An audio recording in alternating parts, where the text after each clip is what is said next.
ক্রেমলিনের মুখপাত্র ইউরি ইউশকভ জানিয়েছেন মার্কিন প্রেসিডেন্ট ডোনাল্ড ট্রাম্প রাশিয়ার প্রেসিডেন্ট ভ্লাদিমির পুতিনের সাথে দীর্ঘ 90 মিনিটের এক ফোন আলাপে ইউক্রেন যুদ্ধ অবসানের সহায়তার প্রস্তাব দিয়েছেন।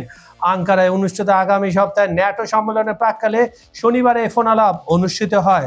ক্রেমলিনের পক্ষ থেকে এই আলোচনাকে অত্যন্ত গঠনমূলক এবং পেশাদার হিসাবে বর্ণনা করা হয়েছে। ফোন আলাপে ট্রাম্প দ্রুত যুদ্ধ সমাপ্তি এবং সংকট কাটিয়ে ওঠার জন্য কাজ করার প্রতিশ্রুতি পুনর্ব্যক্ত করেন। অন্যদিকে রাশিয়া জানিয়েছে যে তারা তাদের মৌলিক নীতি ও স্বার্থ রক্ষা করে এই সংঘাতের একটি রাজনৈতিক ও কূটনৈতিক সমাধান চায়। একই দিনে ইউক্রেনের প্রেসিডেন্ট ভলাদিমির জেলেনস্কিও ট্রাম্পের সাথে কথা বলেছেন এবং 1200 কিলোমিটার দীর্ঘ যুদ্ধক্ষেত্রের পরিস্থিতি নিয়ে আলোচনা করেছেন। জেলেনস্কি টেলিগ্রামে এক বার্তায় জানান যুদ্ধ শেষ করার একটি বাস্তব সম্ভাবনা তৈরি হয়েছে এবং এক্ষেত্রে যুক্তরাষ্ট্রের দৃঢ় সংকল্প অত্যন্ত গুরুত্বপূর্ণ ভূমিকা পালন করবে। আগামী 7 ও 8 জুলাই আঙ্কারায় 32টি দেশের রাষ্ট্রপ্রধানদের উপস্থিতিতে অনুষ্ঠিত ন্যাটো সম্মেলনে ট্রাম্প এবং জেলেনস্কি এই আলোচনা চালিয়ে যাওয়ার বিষয়ে একমত হয়েছেন।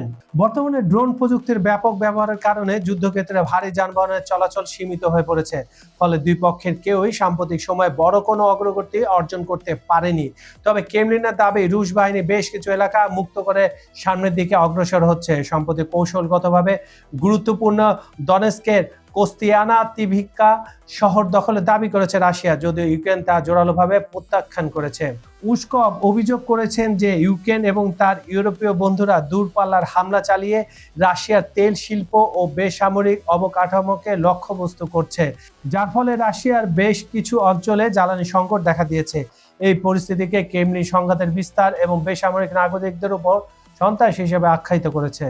পরিশেষে জানা গেছে মার্কিন বিশেষ দূত স্টিভ উইটকফ এবং জ্যারেড কুশনার একটি স্থায়ী মীমাংসার জন্য প্রয়োজনে আবারও মস্কো সফরে যেতে প্রস্তুত আছেন। তবে উশকভ উল্লেখ করেন ওয়াশিংটন বর্তমানে ইরানের সাথে যুদ্ধ পরিস্থিতির দিকে বেশি মনোযোগী দেওয়ায় ইউক্রেন কেন্দ্রিক কূটনৈতিক তৎপরতা কিছুটা স্থিমিত হয়ে পড়েছে। পুতিন আশা প্রকাশ করেছেন যে ইরান সংকটেও মার্কিন কূটনীতি একটি দীর্ঘমেয়াদী ও গ্রহণযোগ্য সমাধানে পৌঁছাতে পারবে।